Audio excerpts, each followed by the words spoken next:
হচ্ছে রাগ হওয়াটাই স্বাভাবিক, এটা অস্বাভাবিক কিছু না। যদি আমার রাগ না হতো সেটা ছিল অস্বাভাবিক। এবার বুবলির বিরুদ্ধে আইনি ব্যবস্থা নিচ্ছেন শাকিব খান। শাকিব খান জানিয়েছে বুবলি এখন আমার ওয়াইফ না, তারপরেও বুবলি দাবি করছে বাচ্চাটি আমার, তার জন্য আমি আইনি ব্যবস্থা নিতে বাধ্য হচ্ছি। এবার বুবলিকে জেলের ভাত খাইয়ে ছাড়বে শাকিব খান, কারণ একটি মানুষকে বারবার মিথ্যে অভিযোগ দেওয়া হচ্ছে বলে জানিয়েছে শাকিব খান। শাকিব খান এটাও জানিয়েছে আমি অপু বুবলি কাউকেই নেব না, আমি নতুন করে বিয়ে করে নতুন করে সংসার করব।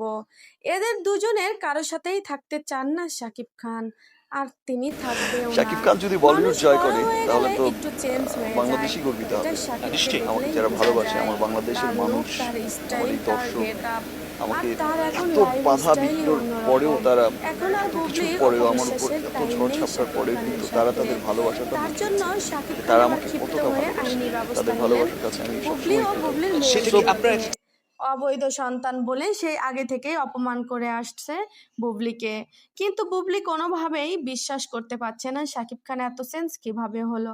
বন্ধুরা, ভিডিওটা কেমন লাগলো? যদি ভালো লেগে থাকে লাইক শেয়ার সাবস্ক্রাইব করবে। ধন্যবাদ।